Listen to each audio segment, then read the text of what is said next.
2 minutes pour parler des spectacles d'hypnose et plus particulièrement des shows qui sont proposés à la télévision. J'ai eu une question hier qui était plutôt pertinente sur le sujet, à savoir si ce qu'avait fait Mesmer, c'est-à-dire emmener certains participants dans un pays étranger sans qu'ils s'en souviennent, etc., c'était du pipeau ou c'était vrai? Et souvent, on se demande en hypnose, est-ce que ce qui est fait en hypnose de scène ou dans des shows comme ça sont réels ou pas? Est-ce que les personnes le font exprès ou est-ce que, c'est réellement l'hypnose qui permet ça? C'est assez simple à comprendre.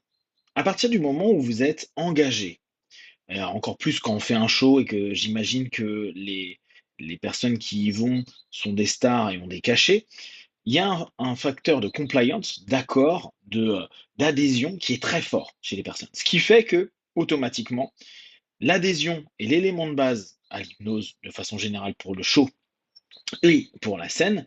Et du coup, on a un levier hyper important pour permettre d'avoir des phénomènes hypnotiques dont je vous parlais hier, dont l'amnésie, dont plein de petits éléments. Alors bien sûr, ça peut pas se faire sur des jours et des jours, mais sur quelques heures, si on a un petit peu expliqué que bah, ça faisait partie de l'attente du public d'un côté et des producteurs de l'autre, la personne se conditionne volontairement et involontairement, plus tout ce que va faire le travail de l'hypnotiseur à un moment donné, ce qui fait souvent un pré-show. Quand il y a des moments où on attend des phénomènes assez marquants pendant le show. C'est-à-dire qu'avant, la personne est un peu préparée. Ça ne veut pas dire qu'elle le fait exprès, elle est déjà sous le travail hypnotique avant le spectacle pour certains et autres. Pour les spectacles avec des personnes, je reviendrai dessus ultérieurement. Si vous avez des questions, n'hésitez pas. Prenez soin de vous. Be one. Ciao.